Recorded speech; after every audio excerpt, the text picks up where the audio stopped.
ಪ್ರಾರ್ಥನೆಯಲ್ಲಿ ಈ ಒಂದು ತಂದೆ ತಾಯಿಗಳು ಪ್ರಾರ್ಥಿಸುವುದಕ್ಕೋಸ್ಕರ ಕುಳಿತುಕೊಂಡಾಗ, ಪ್ರಾರ್ಥನೆ ಮಾಡ್ತಾ ಇದ್ದಾಗ ಅವಳ ಚಿಕ್ಕ ಮಗಳಿಗೆ ಅವಳ ಪ್ರಾರ್ಥನೆಯ ಸರಣಿ ಬಂತು.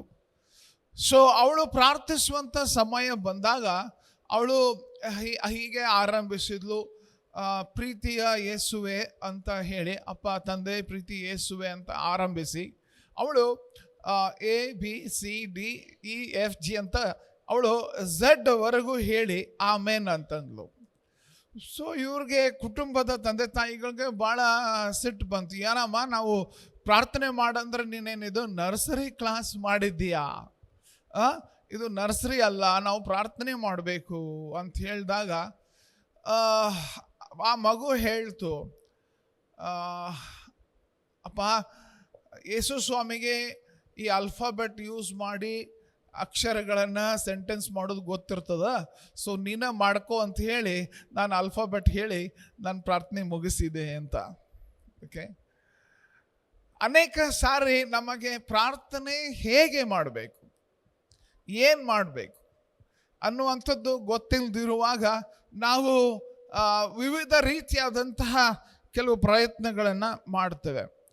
ನಮ್ಮ ಒಂದು ವೇಳೆ ಪ್ರಾರ್ಥನೆ ಇದು ಸರಿಯಾದ ಪ್ರಾರ್ಥನೆಯ, ನಾನು ದೇವರ ಬಳಿ ಪ್ರಾರ್ಥಿಸಿದ್ದು ಇದು ಸರಿಯಾದದ್ದ, ಅಥವಾ ನಾನು ಏನಾದರೂ ಬಿಟ್ಟಿದ್ದೇನಾ, ನಾನು ಹೇಗೆ ಪ್ರಾರ್ಥಿಸಬೇಕಿತ್ತು, ನಾನು ಯಾವ ರೀತಿಯಾಗಿ ನನ್ನ ಪ್ರಾರ್ಥನೆಯಲ್ಲಿ ನಾನು ದೇವರ ಸಂಗಡ ಹೇಗೆ ಮಾತಾಡಬೇಕಿತ್ತು ಅನ್ನುವ ಸಂಶಯ ಕೆಲವೊಂದು ಸಾರಿ ಕಾಡ್ತದೆ. ಯೇಸು ಸ್ವಾಮಿ ಪರ್ವತ ಪ್ರಸಂಗದಲ್ಲಿ ಮತ್ತಾಯನ ಸುವಾರ್ತೆ 6ನೇ ಅಧ್ಯಾಯ 5ನೇ ವಚನದಿಂದ 15ನೇ ವಚನ ನಾವು ಈ ದಿವಸ ಮತ್ತೆ ಗಮನಿಸಲಿಕ್ಕಿದ್ದೇವೆ. ಆದರೆ ಈಗ ಪ್ರಾರ್ಥನೆ ಅಂದರೆ ಏನು ಎಂಬುವಂಥ ವಿಷಯವನ್ನು ಇದೇ ಭಾಗದಲ್ಲಿ ನಾವು ಅಭ್ಯಾಸಿಸಿದ್ದೇವೆ. ಆದರೆ ಪ್ರಾರ್ಥನೆ ಹೇಗೆ ಮಾಡಬೇಕು, ಓಕೆ, ಹೌ ಟು ಪ್ರೇ, ನಮ್ಮ ಪ್ರಾರ್ಥನೆ ಹೇಗೆ ಮಾಡಬೇಕು ಅನ್ನುವಂಥದ್ದನ್ನು ನಾವು ಈ ವಾಕ್ಯದ ಮುಖಾಂತರ ಕಲಿಯಲಿಕ್ಕಿದ್ದೇವೆ. 5ನೇ ವಚನದಿಂದ ನಾವು ಓದುವಾಗ, ಮತ್ತು ನೀವು ಪ್ರಾರ್ಥನೆ ಮಾಡುವಾಗ ಕಪಟಿಗಳ ಹಾಗೆ ಮಾಡಬೇಡ್ರಿ, ಜನರು ನೋಡಬೇಕೆಂದು ಅವರು ಸಭಾಮಂದಿರಗಳಲ್ಲಿಯೂ ಬೀದಿ ಚೌಕಗಳಲ್ಲಿಯೂ ನಿಂತುಕೊಂಡು ಪ್ರಾರ್ಥನೆ ಮಾಡುವುದಕ್ಕೆ ಇಷ್ಟಪಡುತ್ತಾರೆ. ಅವರು ತಮಗೆ ಬರತಕ್ಕ ಫಲವನ್ನು ಹೊಂದಿದಾಯಿತೆಂದು ನಿಮಗೆ ಸತ್ಯವಾಗಿ ಹೇಳುತ್ತೇನೆ. ಆದರೆ ನೀನು ಪ್ರಾರ್ಥನೆ ಮಾಡಬೇಕಾದರೆ ನಿನ್ನ ಏಕಾಂತವಾದ ಕೋಣೆಯೊಳಗೆ ಹೋಗಿ ಬಾಗಿಲನ್ನು ಮುಚ್ಚಿಕೊಂಡು ಅಂತರಂಗದಲ್ಲಿಯೂ ಇರುವ ನಿನ್ನ ತಂದೆಗೆ ಪ್ರಾರ್ಥನೆ ಮಾಡು. ಅಂತರಂಗದಲ್ಲಿ ನಡೆಯುವುದನ್ನು ನೋಡುವ ನಿನ್ನ ತಂದೆಯು ನಿನಗೆ ಫಲ ಕೊಡುವನು. ಆದರೆ ಪ್ರಾರ್ಥನೆ ಮಾಡುವಾಗ ಅಜ್ಞಾನಿಗಳ ಹಾಗೆ ಹೇಳಿದ್ದನ್ನೇ ಸುಮ್ಮನೆ ಹೇಳಬೇಡ. ಅವರು ಬಹಳ ಮಾತುಗಳನ್ನು ಆಡಿದರೆ ತಮ್ಮ ಪ್ರಾರ್ಥನೆಯನ್ನು ದೇವರು ಕೇಳುತ್ತಾನೆಂದು ನೆನೆಸುತ್ತಾರೆ. ಆದುದರಿಂದ ನೀವು ಅವರ ಹಾಗೆ ಆಗಬೇಡ್ರಿ. ನೀವು ನಿಮ್ಮ ತಂದೆಯನ್ನು ಬೇಡಿಕೊಳ್ಳುವುದಕ್ಕಿಂತ ಮುಂಚೆಯೇ ನಿಮಗೆ ಏನೇನು ಅಗತ್ಯವೆಂದು ಆತನಿಗೆ ತಿಳಿದದೆ. ಆದುದರಿಂದ ನೀವು ಹೀಗೆ ಪ್ರಾರ್ಥನೆ ಮಾಡತಕ್ಕದ್ದು. 10ನೇ ವಚನದಿಂದ ನಾವೆಲ್ಲರೂ ಕೂಡಿ ಓದೋಣ ಅದನ್ನು.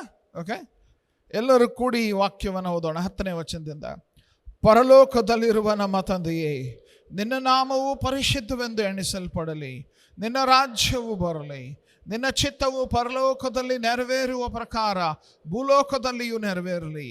ನಮ್ಮ ಅನುದಿನದ ಆಹಾರವನ್ನು ಈ ಹೊತ್ತು ದಯಪಾಲಿಸು. ನಮಗೆ ತಪ್ಪು ಮಾಡಿದವರು ನಾವು ಕ್ಷಮಿಸಿದಂತೆ ನಮ್ಮ ತಪ್ಪುಗಳನ್ನು ಕ್ಷಮಿಸು. ನಮ್ಮನ್ನು ಶೋಧನೆಯೊಳಗೆ ಸೇರಿಸದೆ ಕೇಡಿನಿಂದ ನಮ್ಮನ್ನು ತಪ್ಪಿಸು. ನೀವು ಜನರ ತಪ್ಪುಗಳನ್ನು ಕ್ಷಮಿಸಿದರೆ ಪರಲೋಕದಲ್ಲಿರುವ ನಿಮ್ಮ ತಂದೆಯು ನಿಮ್ಮ ತಪ್ಪುಗಳನ್ನು ಕ್ಷಮಿಸುವನು. ಆದರೆ ನೀವು ಜನರ ತಪ್ಪುಗಳನ್ನು ಕ್ಷಮಿಸದೇ ಹೋದರೆ ನಿಮ್ಮ ತಂದೆ ಸಹ ನಿಮ್ಮ ತಪ್ಪುಗಳನ್ನು ಕ್ಷಮಿಸುವುದಿಲ್ಲ. ಇದು ಯೇಸು ಸ್ವಾಮಿಯ ಪರ್ವತ ಪ್ರಸಂಗದ ಭಾಗ. ನಾವು ಇಲ್ಲಿ ದೇವರ ರಾಜ್ಯದ ತತ್ವಗಳನ್ನು ಕಲಿತೇವೆ, ದೇವರ ರಾಜ್ಯದ ಸಿದ್ಧಾಂತಗಳನ್ನು ನಾವು ಇಲ್ಲಿ ಕಲಿತೇವೆ. ಈಗಾಗಲೇ ನಾವು ನಿಮ್ಮ ಗಮನಕ್ಕೆ ತಂದಿರುವಂತೆ 3 ಶಿಸ್ತುಗಳ ಕುರಿತು ಈ ಭಾಗದಲ್ಲಿ ಯೇಸು ಸ್ವಾಮಿ ಮಾತಾಡಿರುವಂಥದ್ದನ್ನು ನೋಡ್ತೇವೆ. 3 ಸಂಗತಿಗಳು. ಶಿಷ್ಯತ್ವದಲ್ಲಿ ಯೇಸು ಸ್ವಾಮಿಯನ್ನು ಹಿಂಬಾಲಿಸುವವರಾಗಿ ನಾವು ಒಂದು ವೇಳೆ ನಿಜವಾಗ್ಲೂ ಹಿಂಬಾಲಿಸ್ತಾ ಇದ್ದೇವೆ ಎಂಬುದಾಗಿದ್ದರೆ ಈ 3 ಸಂಗತಿಗಳ ಅವಶ್ಯಕತೆಯನ್ನು ನಾವು ನೋಡುತ್ತೇವೆ. ನಾವು ಕೊಡುವಾಗ, ಅದನ್ನು ಕಳೆದ ಸಾರಿಯೂ ಪ್ರಸ್ತಾಪಿಸಿದ್ದೇವೆ.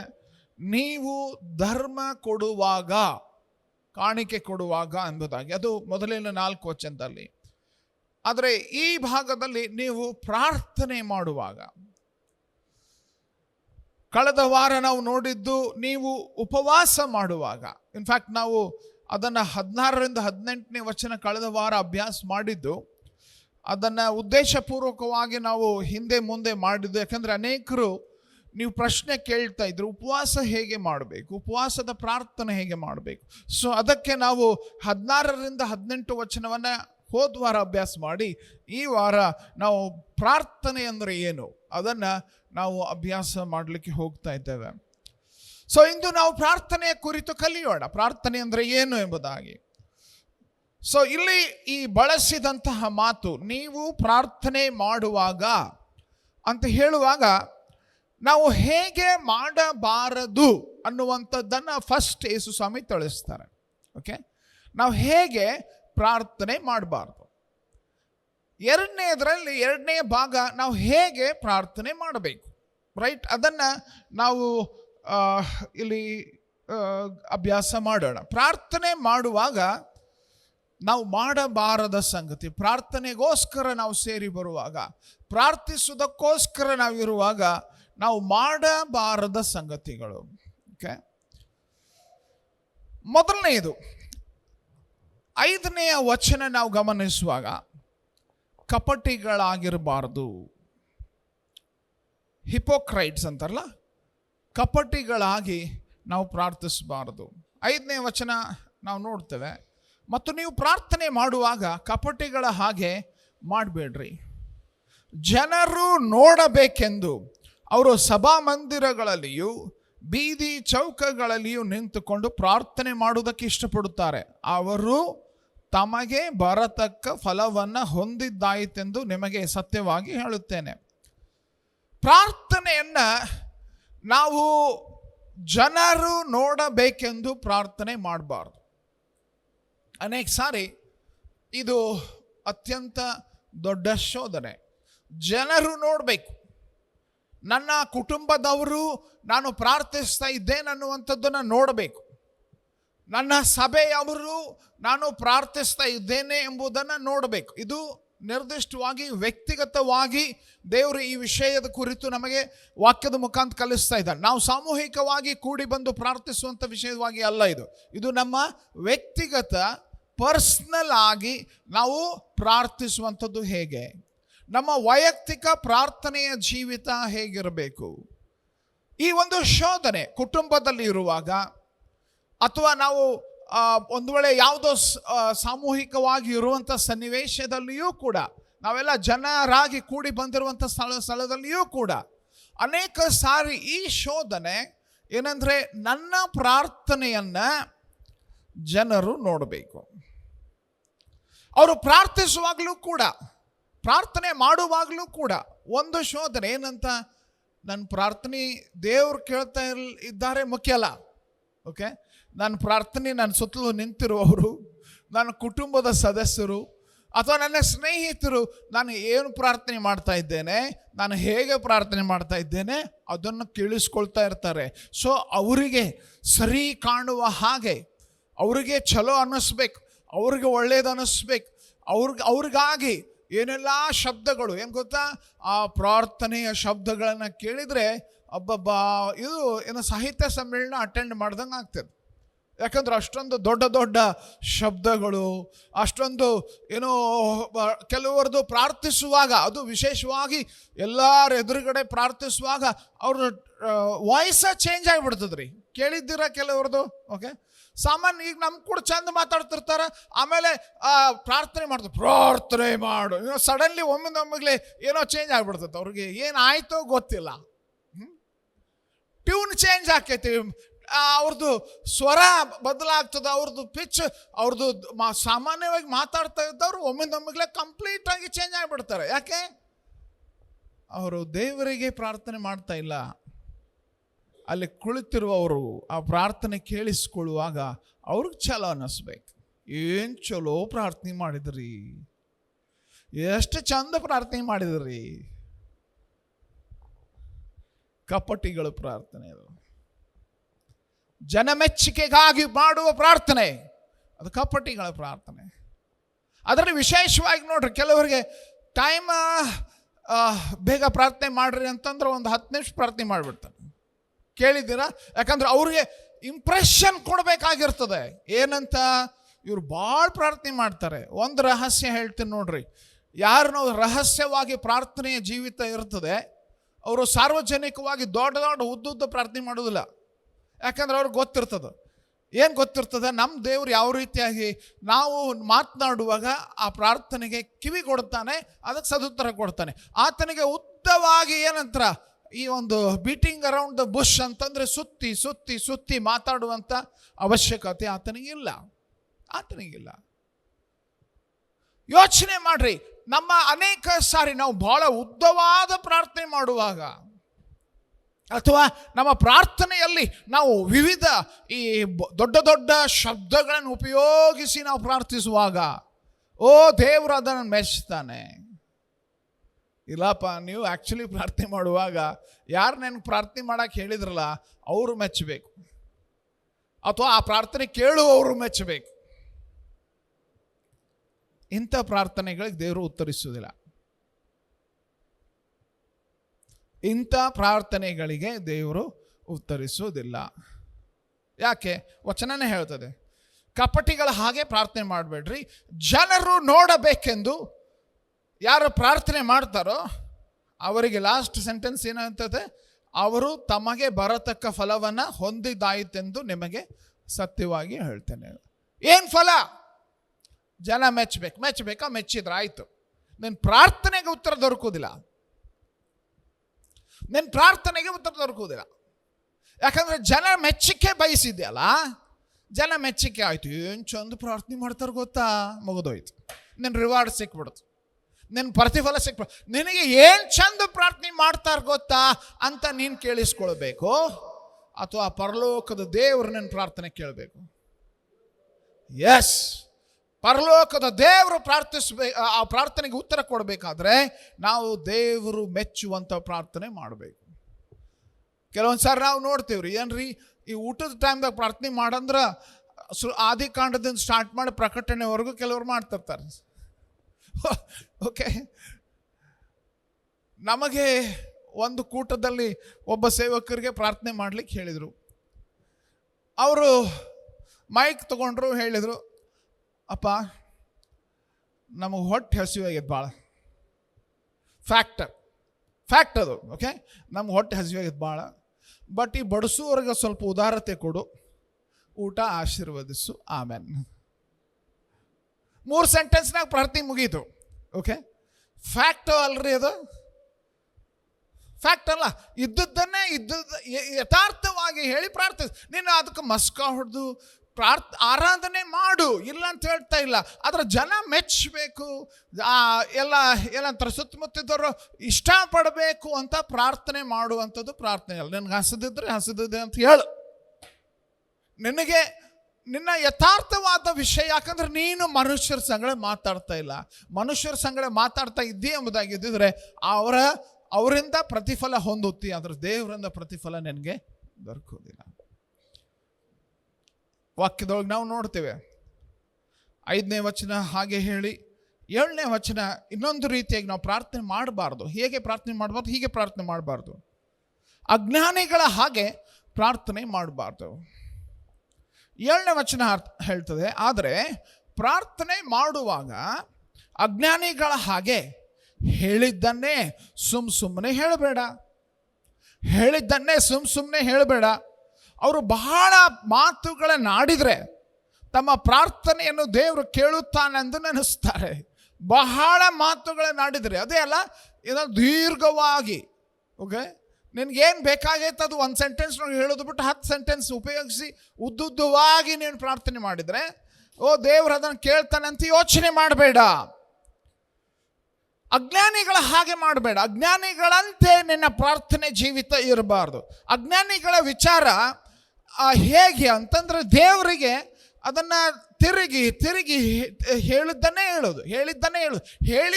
ಹೇಳುವುದಂತಂದ್ರೆ ಏನು, ಅದೇನು ಅಂತಿರ್ತಾರಲ್ಲ ಅದನ್ನೇ ತಿರುಗಿ ಅಂದುತ್ತಾ ಹೇಳುತ್ತಾ ಹೋಗುವಂಥದ್ದು. ಕೆಲವು ಶಬ್ದಗಳು, ಕೆಲವು ಮಾತುಗಳನ್ನು ತಿರುಗಿ ಇನ್ಫ್ಯಾಕ್ಟ್ ಅವ್ರು ಏನು ಹೇಳ್ತಾ ಇರ್ತಾರೆ ಅದರ ಅರ್ಥನೂ ಗೊತ್ತಿರುವುದಿಲ್ಲ. ಅದರ ಮಾತು ಉಪಯೋಗಿಸ್ತಾರೆ, ಆ ಮಾತುಗಳನ್ನು ಉಪಯೋಗಿಸ್ತಾರೆ, ಅದು ಅರ್ಥನೂ ಗೊತ್ತಿರುವುದಿಲ್ಲ. ಬಟ್ ಯಾಕೆ ಉಪಯೋಗಿಸ್ತಾರೆ? ಎಲ್ಲರೂ ಉಪಯೋಗಿಸ್ತಾ ಇದ್ದಾರೆ. ಓಕೆ, ಅವ್ರು ಕೇಳಿದ್ದಾರೆ, ಉಳಿದವರು ಅಂತಾರೆ ನಾನು ಅನ್ಬೇಕು. ಅರ್ಥವನ್ನ ತಿಳಿದುಕೊಳ್ಳದೆ ಪ್ರಾರ್ಥನೆ ಮಾಡೋದು. ಸಿಂಪಲ್ ಆಗಿ ನಾನು ಕೆಲವೊಂದು ವಿಷಯ ಹೇಳ್ತೇನೆ. ಹಲ್ಲೆಲೂಯಾ ಅಂತ ನಾವು ಉಪಯೋಗಿಸ್ತೇವೆ, ಹೌದ್ರಾ? ಹಲ್ಲೆಲೂಯಾ ಅಂತಂದ್ರೆ ಏನು ಹೇಳ್ರಿ?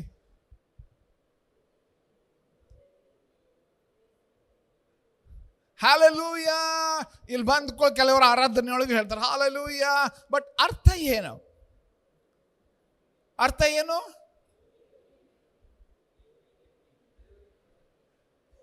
ನಾವು ಅದನ್ನು ಯೋಚನೆ ಮಾಡದೆ ಉಪಯೋಗಿಸುವಾಗ, ಅದರ ಅರ್ಥವನ್ನು ಗುರುತಿಸದೆ ನಾವು ಉಪಯೋಗಿಸುವಾಗ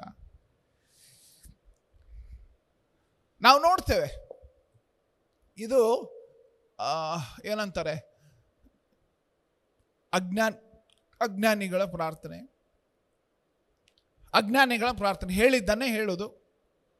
ಹಲ್ಲೆಲೂಯಾ ಬಳಸೋಣ.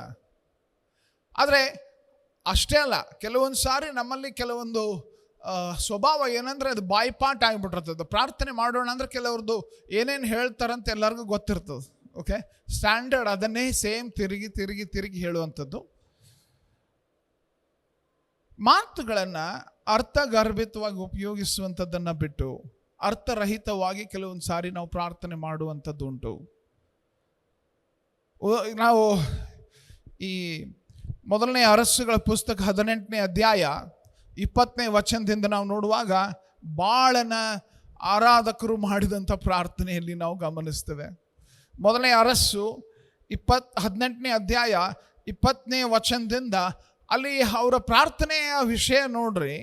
ಅವರು ಹೇಗೆ ಕೂಗಿಕೊಳ್ತಾ ಇದ್ದಾರೆ, ಹೇಗೆ ಅವರು ಪರಿಚಿಕೊಳ್ತಾ, ಹೇಗೆ ಏನೆಲ್ಲ ಪ್ರಾರ್ಥನೆಯ ಪ್ರಯತ್ನ ಮಾಡ್ತಾರೆ. ದೇವರು ಈ ಒಂದು ಕಾರ್ಯ ಅಲ್ಲಿ ನಡೆಯುವಾಗ 20ನೇ ವಚನ 21ನೇ ವಚನ ನೆಕ್ಸ್ಟ್ ವಚನ ನೋಡ್ರಿ, ಅಲ್ಲಿ ಕರೆಸಿ ಅವರು ಪ್ರಾರ್ಥಿಸುವಂಥ ಈ ಒಂದು ಕಾರ್ಯ ಆದಾಗ ಎಲೀಯ ಅಲ್ಲಿ ಅವರಿಗೆ ಹೇಳ್ತಾನೆ, ನೀವು ಯಾವುದನ್ನು ಪಾಲಿಸಬೇಕೋ ನಿರ್ಧರಿಸ್ರಿ ಅಂತ ಹೇಳಿ. ಮತ್ತೆ ಮುಂದೆ ವಚನ ಹೋದ್ರೆ 22, 23 ಈ ಘಟನೆ ನಿಮಗೆ ಗೊತ್ತಿದೆ. ಅಲ್ಲಿ 450 ಮಂದಿ ಇದ್ದಾರೆ. ಓಕೆ, ಅವರು ಪ್ರಾರ್ಥಿಸುವುದಕ್ಕೋಸ್ಕರ ಆ ಸವಾಲು, ಆ ಯಜ್ಞವೇದಿಯ ಬಳಿ ಮುಂದಿನ ವಚನ ಆ ಒಂದು ಬಲಿಯನ್ನು ಕೊಟ್ಟು ಅದಕ್ಕಾಗಿ ಅವರು ಏನಂತಾರೆ, ಅದಕ್ಕಾಗಿ ಅದು ಬೆಂಕಿ ಆಕಾಶದಿಂದ ಬಂದು ಅದನ್ನು ಸುಟ್ಟು ಹಾಕಬೇಕು ಅನ್ನುವಂಥ ಒಂದು ಅಪೇಕ್ಷೆ ಇಟ್ಕೊಂಡು ಪ್ರಾರ್ಥಿಸುವಾಗ 24ನೇ ವಚನ ನಾವು ಓದುವಾಗ, ನೀವು ನಿಮ್ಮ ದೇವರ ಹೆಸರು ಹೇಳಿ ಪ್ರಾರ್ಥಿಸ್ತೀರಿ, ಅನಂತರ ನಾನು ಯೆಹೋವನ ಹೆಸರನ್ನು ಹೇಳಿ ಪ್ರಾರ್ಥಿಸ್ತೇನೆ ಎಂಬುದಾಗಿ ಹೇಳಿ ಆವಾಗ ನಾವು ನಿಶ್ಚಯ ಮಾಡೋಣ ಅಂತ ಹೇಳುವಾಗ 25, 26 ವಚನ ನಾವು ಗಮನಿಸ್ತೇವೆ ಯಾವ್ಯಾವ ರೀತಿಯಾಗಿ ಬಾಳನ ಪ್ರವಾದಿಗಳು ಪ್ರಾರ್ಥಿಸಿದರು. ನೀವು ಹೆಚ್ಚು ಮಂದಿ ಇರುವುದರಿಂದ ನೀವೇ ಒಂದು ಹೋರಿಯನ್ನು ತಂದು ಅದನ್ನು ಬೆಂಕಿ ಹೊತ್ತಿಸಕೂಡದು ಅಂತ ಎಲೀಯನು ಹೇಳ್ತಾನೆ.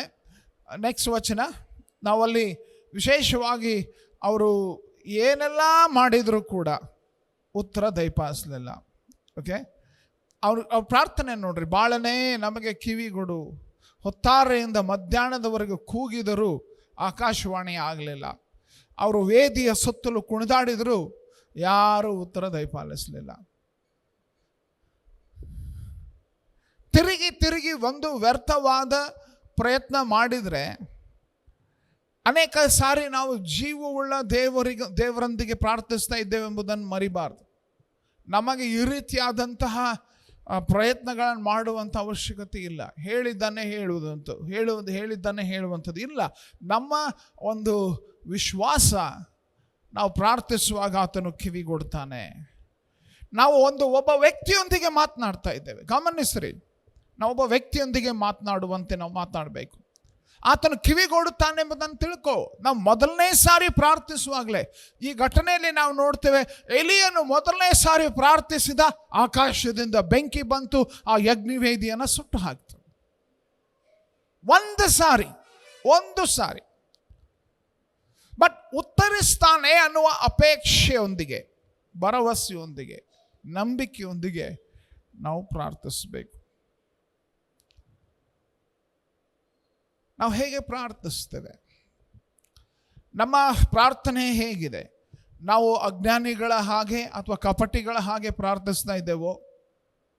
ನಮ್ಮ ಪರ್ಸನಲ್ ವ್ಯಕ್ತಿಗತವಾದ ಕ್ವೈಟ್ ಟೈಮ್, ವೈಯಕ್ತಿಕ ಪ್ರಾರ್ಥನೆಯ ಸಮಯ, ನಾವು ನಮ್ಮ ಕುಟುಂಬದ ಸದಸ್ಯರು ಅವರು ನೋಡಬೇಕು, ನಾನು ಪ್ರತಿದಿನ ಬೈಬಲ್ ಓದಿ ಪ್ರಾರ್ಥನೆ ಮಾಡ್ತೇನೆ ಅಂತ ಎಲ್ಲರಿಗೂ ಗೊತ್ತಾಗಬೇಕು, ಅದಕ್ಕೆ ನಾವು ಪ್ರಾರ್ಥಿಸ್ತೇವೋ?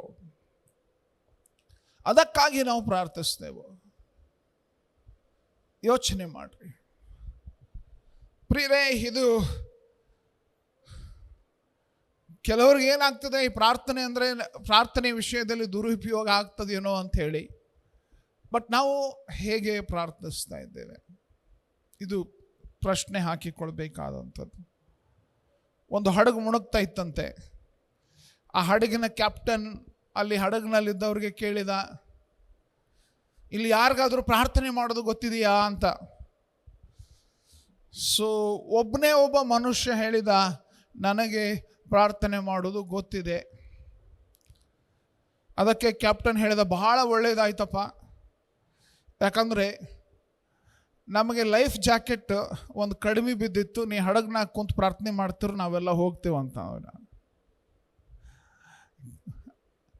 ಕೆಲವರು ಪ್ರಾರ್ಥನೆಯನ್ನು ದುರುಪಯೋಗಿಸುವಂತಹ ಸ್ಥಿತಿ ಕುಟುಂಬಗಳಲ್ಲಿ ಕೆಲವೊಂದು ಸಾರಿ ಆಗ್ತಿರ್ತದೆ. ಪ್ರಾರ್ಥನೆ ಮಾಡುವವ್ರಿಗೆ ಮಾಡು ಅಂತ ಹೇಳಿ. ಓಕೆ, ಅದೊಂದು ಸಂಪ್ರದಾಯವಾಗಿ ನಾವು, ಇದು ಆ್ಯಕ್ಚುಲಿ ಒಂದು ವ್ಯಕ್ತಿಗತ ಸಂಬಂಧ, ದೇವರೊಂದಿಗೆ ನಾವು ಹೊಂದಿರುವಂತಹ ಒಂದು ಸ್ನೇಹ ಸಂಬಂಧ, ಕೌಟುಂಬಿಕ ಸಂಬಂಧ, ಅದನ್ನು ಮರೆತು ಬಿಟ್ಟು ಕಪಟಿಗಳಂತೆ, ಸಂಪ್ರದಾಯದಂತೆ, ನಾವು ಏನಂತಾರೆ, ಈ ಒಂದು ಅಜ್ಞಾನಿಗಳ ಹಾಗೆ ಹೇಳಿದ್ದನ್ನೇ ಹೇಳಿ ತಿರುಗಿ ಮಾಡುವಂಥ ಪ್ರಾರ್ಥನೆ. ಜಾಗ್ರತೆ. ಹೇಗೆ ಪ್ರಾರ್ಥನೆ ಮಾಡಬೇಕು? ನಾವು ಮುಂದೆ ಯೇಸು ಸ್ವಾಮಿಯ ಬೋಧನೆಯನ್ನೇ ನಾವು ಗಮನಿಸುವಾಗ 6ನೇ ವಚನ ನೋಡ್ರಿ.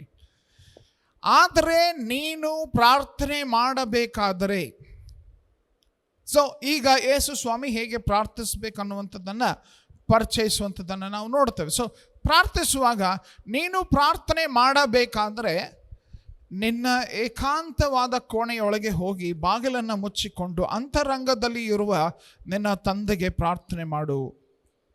ಅಂತರಂಗದಲ್ಲಿ ನಡೆಯುವುದನ್ನು ನೋಡುವ ನಿನ್ನ ತಂದೆಯು ನಿನಗೆ ಫಲ ಕೊಡುವನು. ಮೊದಲನೆಯದು, ನಾವು ಹೇಗೆ ಪ್ರಾರ್ಥನೆ ಮಾಡಬೇಕು? ನಾವು ದೇವರೊಂದಿಗೆ ಏಕಾಂತವಾಗಿ ಪ್ರಾರ್ಥಿಸಬೇಕು. ಏಕಾಂತವಾಗಿ ಪ್ರಾರ್ಥಿಸಬೇಕು. ಜನರಿಗೆ ಕಾಣದಂತೆ ಪ್ರಾರ್ಥಿಸಬೇಕು ಅಂತಂದರೆ ಏಕಾಂತವಾದ ಸ್ಥಳ. ಏಕಾಂತವಾದ ಸ್ಥಳ. ಏಕಾಂತವಾದ ಸ್ಥಳ ಅಂದರೆ ಯಾರು ಆ ಸ್ಥಳದಲ್ಲಿ ಇಲ್ಲ. ಯಾರು ಆ ಸ್ಥಳದಲ್ಲಿ ಇಲ್ಲ. ಆ ಸ್ಥಳ ಆದರೆ ಯಾರಿದ್ದಾರೆ? ದೇವರಿದ್ದಾನೆ ಅನ್ಸಂಗಡ. ಓಕೆ, ಯಾರಿದ್ದಾರೆ? ದೇವರು ನನ್ನ ಸಂಗಡಿದ್ದಾರೆ. ಯಾಕಂದರೆ ಏಕಾಂತವಾಗಿ ನಾನು ಪ್ರಾರ್ಥಿಸುವಾಗ ಇಲ್ಲಿ ವಾಕ್ಯ ಹೇಳ್ತದೆ, ಅಂತರಂಗದಲ್ಲಿ ಇರುವ ನಿನ್ನ ತಂದೆಗೆ ಪ್ರಾರ್ಥನೆ ಮಾಡು. ಅಂತರಂಗದಲ್ಲಿ ಇರುವುದನ್ನು ನಡೆಯುವುದನ್ನು ನೋಡುವ ನಿನ್ನ ತಂದೆ ಅಲ್ಲಿ ಫಲ ಕೊಡ್ತಾನೆ. ನಾವು ಏಕಾಂತವಾದ ಸ್ಥಳದಲ್ಲಿ ದೇವರನ್ನು ಸಂಧಿಸ್ತೇವೆ. ದೇವರು ನಮ್ಮನ್ನು ಏಕಾಂತವಾಗಿ ಮೀಟ್ ಆಗಲಿಕ್ಕೆ ಬಯಸ್ತಾನೆ. ಯಾಕೆ ಗೊತ್ತಾ? ಆತನ ನಮ್ಮನ್ನು ಪ್ರೀತಿಸ್ತಾನೆ. ಪ್ರಿಯರೇ, ನೀವು ಹುಡುಗ ಹುಡುಗಿ ಲವ್ ಮಾಡ್ತಿರುವಾಗ ಕೇಳಿರ್ಬೋದಲ್ಲ, ಎಲ್ಲರೂ ಫುಲ್ ಸಾರ್ವಜನಿಕ ಸ್ಥಳದಲ್ಲಿ ಇರುವುದಿಲ್ಲ. ಅವರು ಎಲ್ಲಿ ಓಡಾಡಿ ಹೋಗ್ತಿರ್ತಾರ? ಗಾರ್ಡನ್ನು, ಏಕಾಂತವಾದ ಸ್ಥಳ. ನಾನು ಹೇಳ್ಕೊಡಾಗತ್ತಿಲ್ಲ ಹೆಂಗೆ ಮಾಡಬೇಕಂತ. ಬಟ್ ಏನು ಗೊತ್ತಾ, ಒಂದು ಸ್ವಾಭಾವಿಕ ಸಂಗತಿಗಳನ್ನು ನಾವು ನೋಡ್ತೇವೆ. ಪ್ರೀತಿ ಇರುವಲ್ಲಿ ಏಕಾಂತತೆಯನ್ನು ಹುಡುಕ್ತೇವೆ. ನಾವು ಎಲ್ಲಿ ನಾವು ಪ್ರೀತಿಸ್ತೇವೆ ಅಲ್ಲಿ ನಾವು ಆ ವ್ಯಕ್ತಿಯ ಸಂಗಡ ನಾವು ಏಕಾಂತವಾಗಿ ಇರಬೇಕಂತ ಬಯಸ್ತೇವೆ. ನನಗೆ ಬೇರೆಯವರು ಯಾರು ಅಡ್ಡಿ ಆಗಬಾರ್ದು.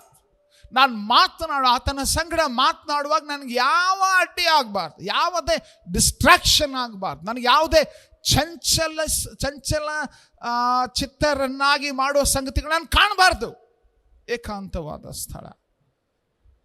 ಇಂತಹ ಪ್ರಾರ್ಥನೆಗೆ ಫಲ ಸಿಗ್ತದೆ. ನಾನು ಏಕಾಂತವಾಗಿ ಒಂಟಿಯಾಗಿ ನಾನು ಪ್ರಾರ್ಥಿಸುವಾಗ ಫಲ ಸಿಗ್ತದೆ. ಏಕಾಂತವಾಗಿ ಯಾರಿಗೂ ಗೊತ್ತಾಗದಂತೆ. ಕೆಲವೊಂದು ಸಾರಿ ಏಕಾಂತತೆಯನ್ನು ಜನ ಸಮೂಹದ ಮಧ್ಯದಲ್ಲಿಯೂ ಏಕಾಂತವಾಗಿ ಪ್ರಾರ್ಥಿಸಬಹುದು. ಅದು ಹೇಗೆ?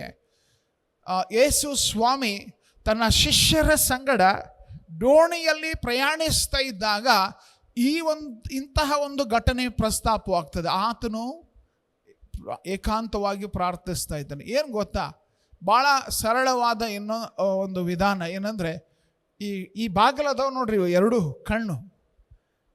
ಕಣ್ಣೆಂಬ ಈ ಬಾಗಿಲುಗಳನ್ನು ಮುಚ್ಚಿಕೊಂಡು ನಾವು ಯಾವುದೇ ಸ್ಥಳದಲ್ಲಿ ಕುಳಿತುಕೊಂಡ್ರೆ ಒಂದು ಜನ ಯೋಚನೆ ಮಾಡ್ಬೋದು ಇವ್ರು ನಿದ್ದೆ ಮಾಡಕತ್ತಾರಂತ. ಅದು ಎರಡನೇದು, ನೀವು ದೇವ್ರ ಸಂಗಡ ಮಾತನಾಡ್ತಾ ಇರಬಹುದು. ಯಾಕಂದರೆ ನಮ್ಮಲ್ಲಿ ಪ್ರಾರ್ಥನೆ ಅಂತ ಹೇಳುವಾಗ ಬೇರೆ ಬೇರೆ ರೀತಿಯಾಗಿ ನಾವು ತಿಳ್ಕೊಳ್ತೇವೆ.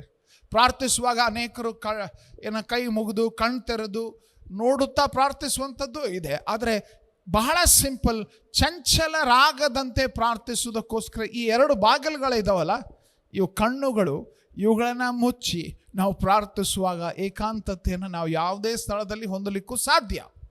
ಅಷ್ಟೇ, ನೀವು ಯಾರೋ ಆ ರೀತಿಯಾಗಿ ಕುಳಿತು ಪ್ರಾರ್ಥಿಸ್ತಾ ಇದ್ದಾಗ ನೀವು ಹೋಗಿ ಅವ್ರನ್ನ ಡಿಸ್ಟರ್ಬ್ ಮಾಡೋಕ್ಕೆ ಹೋಗಬೇಡ್ರಿ.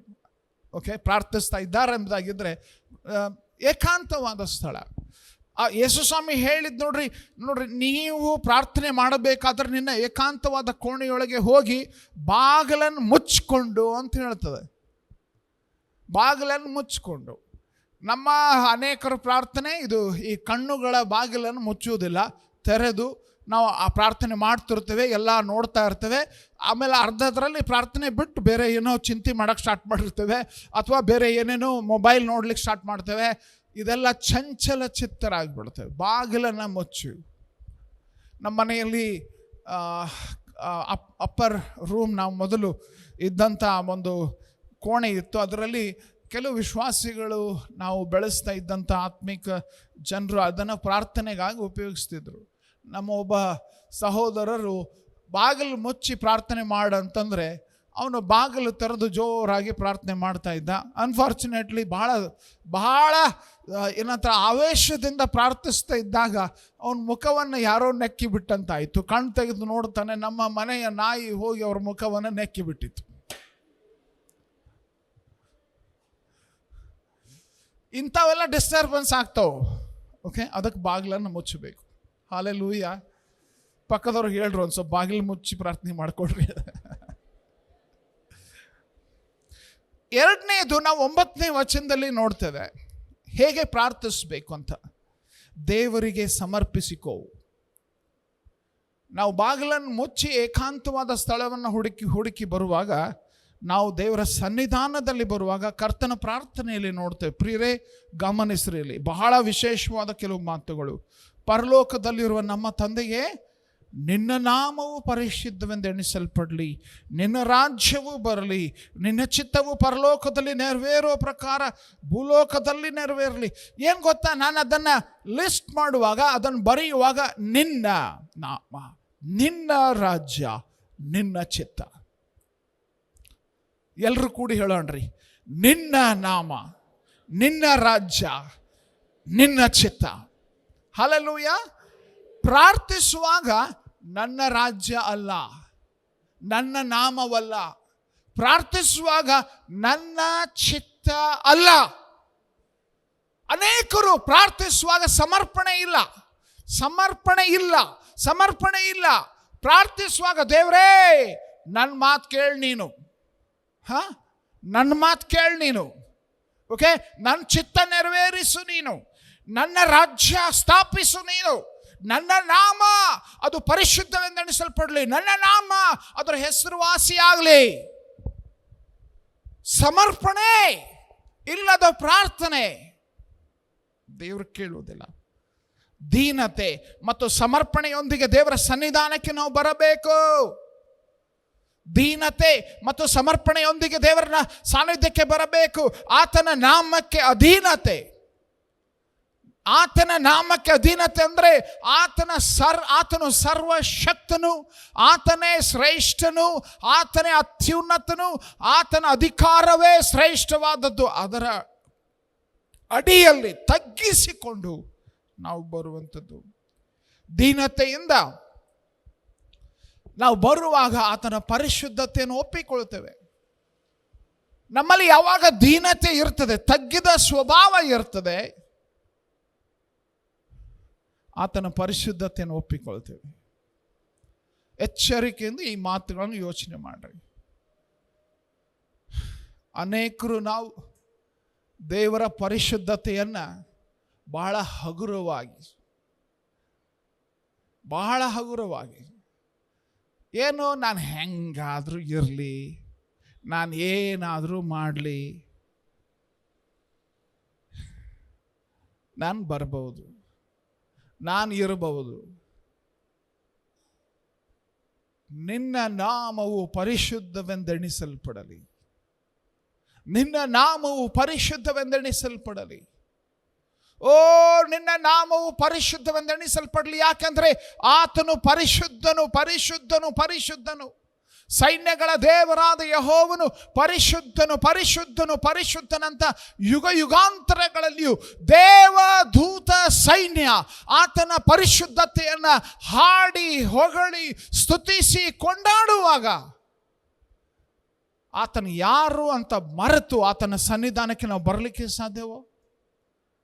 ನಾವು ಇಲ್ಲಿ ಆರಾಧಿಸ್ತಾ ಇರುವಂತ ದೇವರು ಮಾನವನು ಸೃಷ್ಟಿ ಮಾಡಿದ ದೇವರಲ್ಲ. ನಾವು ಇಲ್ಲಿ ಆರಾಧಿಸುತ್ತಾ ಇರುವ ದೇವರು ನಮ್ಮನ್ನ ಸೃಷ್ಟಿ ಮಾಡಿರುವ ದೇವರು.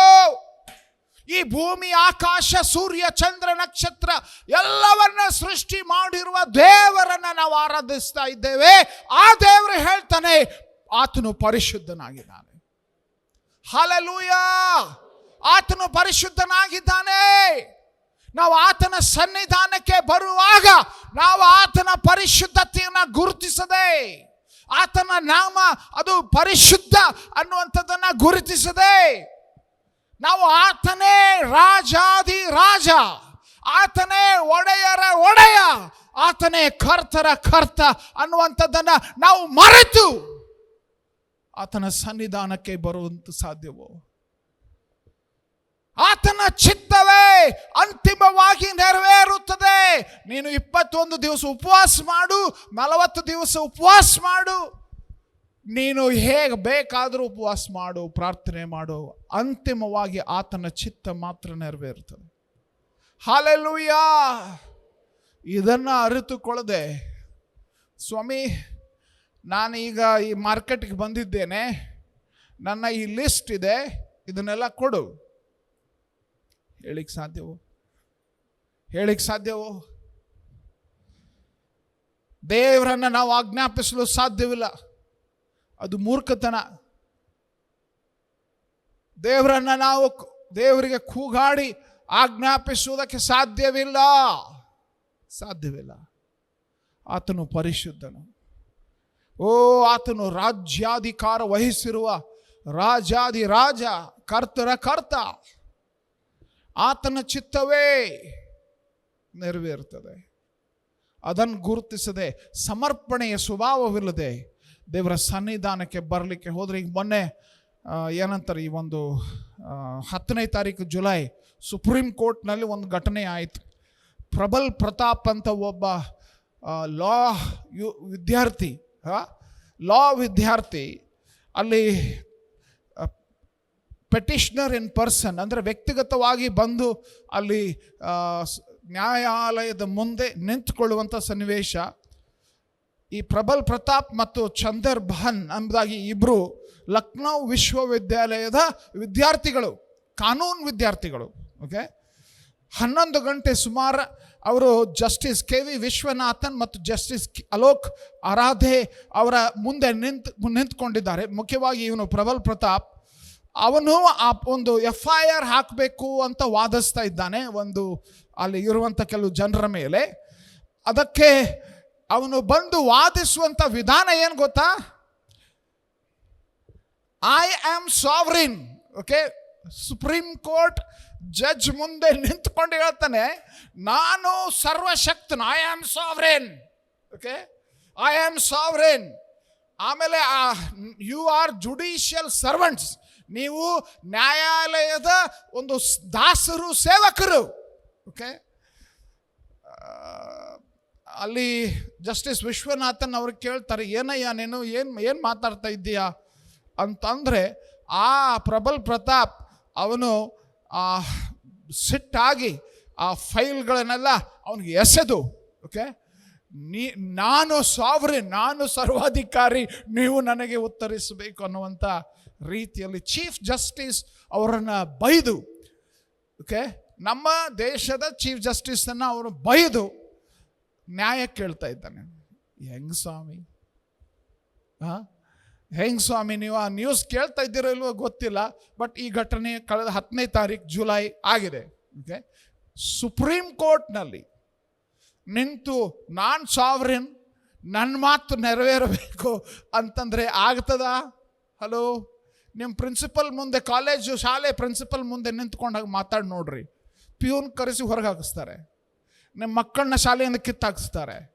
ದೀನತೆಯಿಂದ ನಮ್ರತೆಯಿಂದ ವರ್ತಿಸದೆ ಹೋದರೆ, ಸಮರ್ಪಣೆ ಇಲ್ಲದೆ ನಮ್ಮ ಪ್ರಾರ್ಥನೆಗಳಿಗೆ ಹೇಗೆ ಉತ್ತರ ದೊರಕಲಿಕ್ಕೆ ಸಾಧ್ಯ? ದೇವರ ಸನ್ನಿಧಾನದಲ್ಲಿ ನಾವು ಬರ್ತಾ ಇದ್ದೇವೆ. ಅದು ಯಾವ ದೇವರು? ಮನುಷ್ಯನು ನಿರ್ಮಿಸಿದ ದೇವರಲ್ಲ, ಮನುಷ್ಯನು ತನ್ನ ಕೈಗಳಿಂದ ನಿರ್ಮಿಸಿದ ದೇವರಲ್ಲ, ನಿನ್ನನ್ನು ನನ್ನನ್ನು ಸೃಷ್ಟಿ ಮಾಡಿದಂಥ ದೇವರು. ಆತನ ನಾಮವು ಪರಿಶುದ್ಧ, ಆತನ ರಾಜ್ಯ ಬರುತ್ತದೆ, ಆತನ ಚಿತ್ತ ನೆರವೇರುತ್ತದೆ. ಈ ಸಮರ್ಪಣೆಯ ಸ್ವಭಾವದಲ್ಲಿ ನಾವು ದೇವರ ಸನ್ನಿಧಾನಕ್ಕೆ ಬರಬೇಕು. ದೇವರ ರಾಜ್ಯಕ್ಕಾಗಿ ನಾವು ಪ್ರಾರ್ಥಿಸಬೇಕು. ನಿನ್ನ ರಾಜ್ಯ ಬರಲಿ ಎಂಬುದಾಗಿ ಹೇಳುವಾಗ ಹೇಗೆ ಪ್ರಾರ್ಥಿಸಬೇಕು ಅಂತ ನಾವು ಕಲಿತಾ ಇದ್ದೇವೆ. ಹೇಗೆ ಪ್ರಾರ್ಥಿಸಬೇಕು ಅಂತ ಹೇಳುವಾಗ ಸಮರ್ಪಣೆಯೊಂದಿಗೆ ಪ್ರಾರ್ಥಿಸಬೇಕು, ನಾವು ಏಕಾಂತವಾಗಿ ಪ್ರಾರ್ಥಿಸಬೇಕು, ಮತ್ತು ದೇವರ ರಾಜ್ಯ ಬರುವುದಕ್ಕಾಗಿ ನಾವು ಪ್ರಾರ್ಥಿಸಬೇಕು ಎಂಬುದಾಗಿ ಹೇಳುವಾಗ ನಿನ್ನ ರಾಜ್ಯ ಬರಲಿ. 10ನೇ ವಚನದಲ್ಲಿ ನಾವು ಗಮನಿಸುವಂತೆ ನಿನ್ನ ರಾಜ್ಯ ಬರಲಿ ಅಂತ ಹೇಳುವಾಗ ದೇವರ ರಾಜ್ಯ ಬರುವಂಥದ್ದು ಅಂದರೆ ಏನು? ಹೇಗೆ ಅದು ಪ್ರಾರ್ಥನೆ? ಪ್ರಿಯರೇ, ನಾವು ಜನರ ರಕ್ಷಣೆಗಾಗಿ ಪ್ರಾರ್ಥಿಸುವಾಗ ಅದು ದೇವರ ರಾಜ್ಯ ಬರುವುದಕ್ಕಾಗಿ ನಾವು ಮಾಡುವ ಪ್ರಾರ್ಥನೆ. ಯಾಕಂದರೆ ಮನುಷ್ಯನು ತನ್ನ ಜೀವನವನ್ನು ತಾನೇ ರಾಜ ಅಂತ ಜೀವಿಸ್ತಾ ಇದ್ದಾನೆ ಅಲ್ವಾ?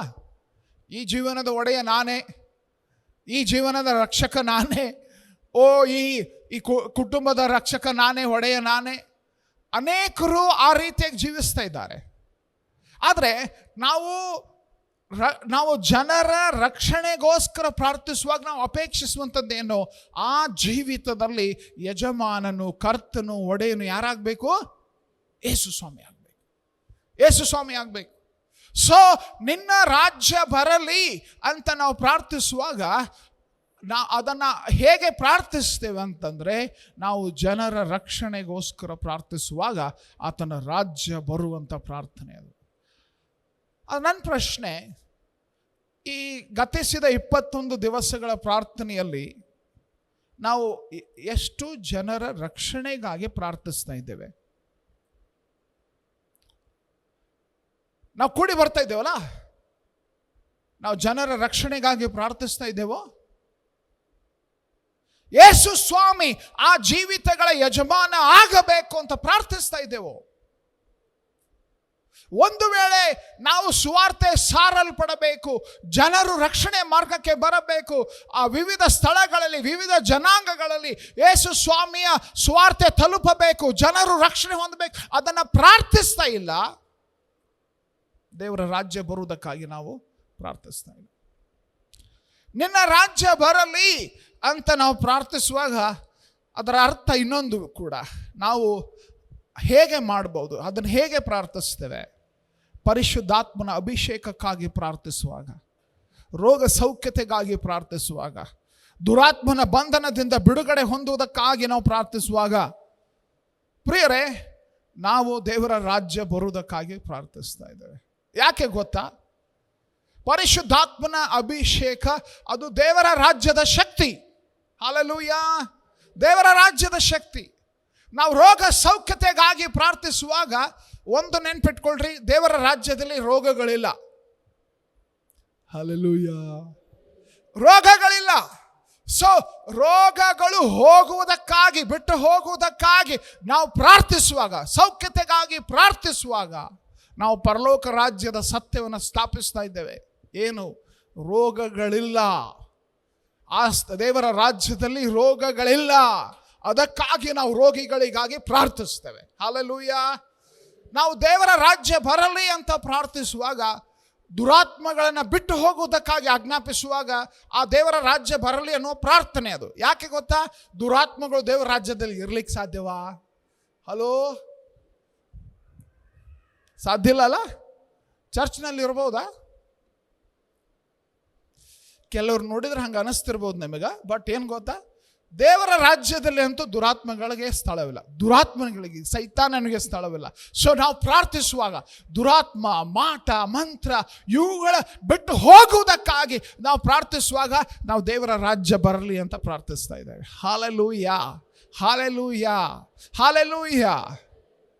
ಇನ್ನೊಂದು ರೀತಿಯಾಗಿ ನಾವು ದೇವರ ರಾಜ್ಯ ಬರುವಂತೆ ನಾವು ಪ್ರಾರ್ಥಿಸ್ತೇವೆ. ಅದು ಯಾವುದು ಗೊತ್ತಾ? ಅನೇಕರು ನಾವು ಈ ಪ್ರಾರ್ಥನೆ ಮಾಡುವುದೇ ಇಲ್ಲ.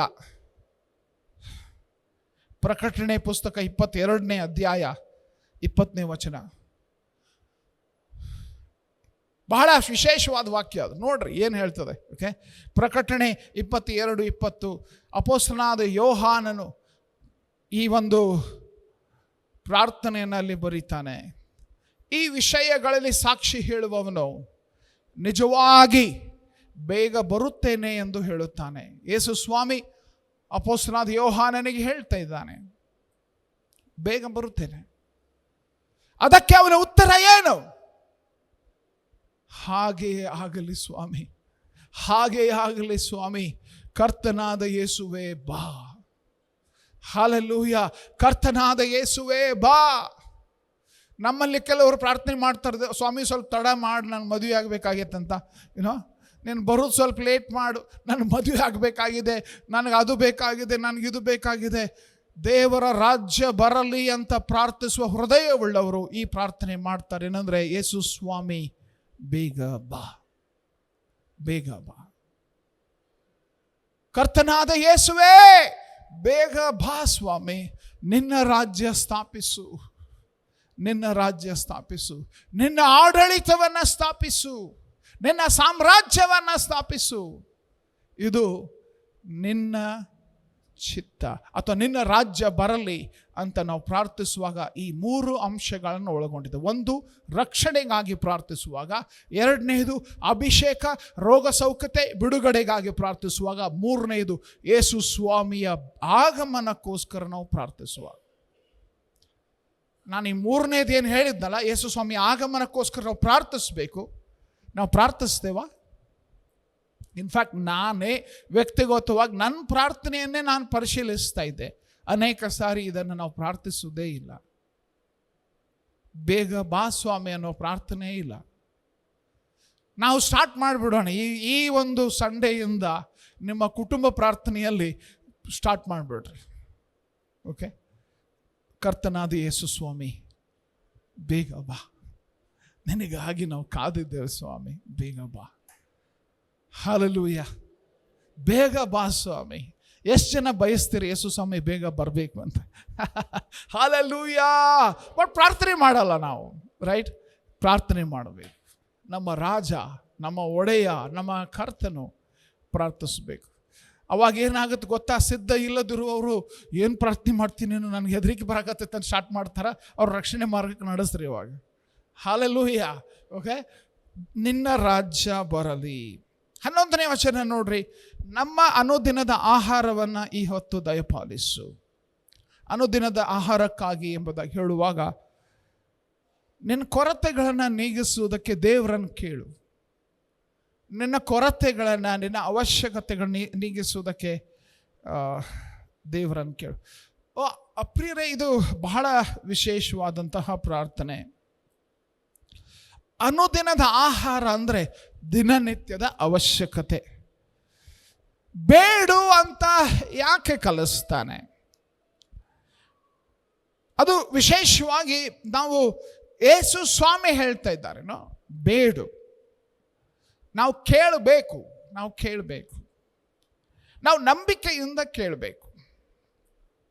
ಇದು ಹೇಗೆ ಅಂತಂದರೆ, ಒಂದು ವೇಳೆ ಒಂದು ಮಗು ಮನೆಯ ಬಾಗಿಲನ್ನು ಹಾಕಿ ಆ ಬಾಗಿಲು ಹೊರಗೆ ಆ ಒಂದು ಬೀಗ ಹಾಕಿದ್ದಾರೆ, ಬೀಗ ಕಳ್ಕೊಂಡು ಬಿಟ್ಟಿದ್ದಾರೆ ಅಥವಾ ಬೀಗ ತೆಗೆಯುವುದಕ್ಕೆ ಆಗ್ತಿಲ್ಲ. ಆದರೆ ಕುಟುಂಬದ ತಂದೆ ತಾಯಿಗಳಾದ ನಿಮ್ಮ ಕಡೆ ಆ ಒಂದು ಎಕ್ಸ್ಟ್ರಾ ಬೀಗ ಇದೆ, ಚಾವಿ ಇದೆ. ನೀವು ಒಂದು ವೇಳೆ ಬಾಗಿಲಿನ ಬೀಗ ಇಲ್ಲದೆ, ಚಾವಿ ಇಲ್ಲದೆ ಮಗು ಕಷ್ಟಪಡುತ್ತಿರುವಾಗ ನೀವು ಮಾಡುವ ಒಂದು ಸಾಧ್ಯತೆ ಏನು? ನಿಮ್ಮಿಂದ ಆಗುವ ಸಾಧ್ಯತೆ ಏನು?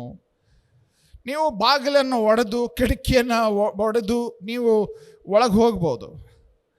ಆದರೆ ನೀವು ಒಂದು ವೇಳೆ ಕಾಯ್ದಿದ್ದು,